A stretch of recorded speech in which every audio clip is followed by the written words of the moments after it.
क्या यही जीवन का सत्य है? एक राजा होकर भी मैं कितना असहाय हूं।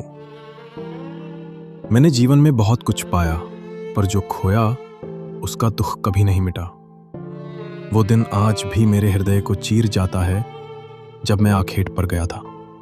झील के पास एक हल्की सी आहट सुनी, तीर चलाया, पर शिकार नहीं।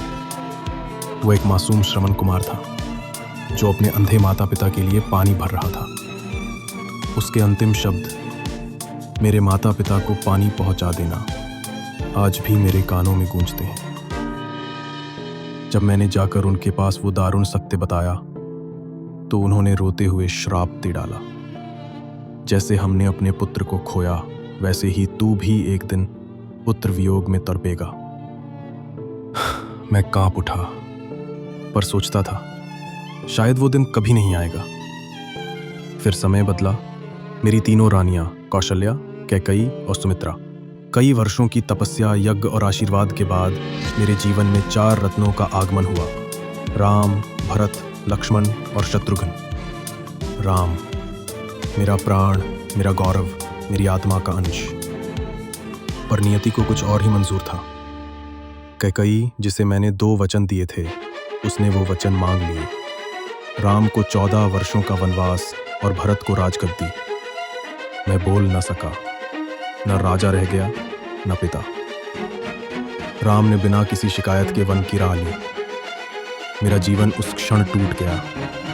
राम के जाने के बाद मैं न जल पी सका, न अन्न। मेरे प्राण जैसे उसी दिन राम के साथ निकल गए थे। पर वन में भी मेरा राम रुका नहीं। सीता और लक्ष्मण के साथ मिलकर राक्षसों का संहार किया। ताड़का, मारीच, सुबाहु, सभी को समाप्त कर धर्म की स्थापना की। और फिर रावण का वध। वो राक्षस जिसने सीता का हरण किया था।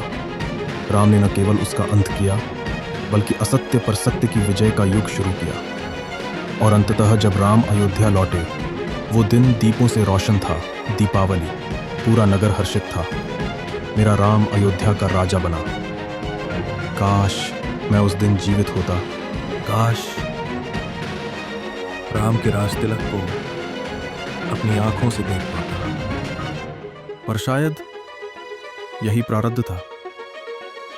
श्रवण के माता पिता का शाप मेरे जीवन की सबसे गहरी छाया बनकर रहा। मैं एक राजा था, पर आज भी मैं केवल एक पिता की तरह रोता हूं।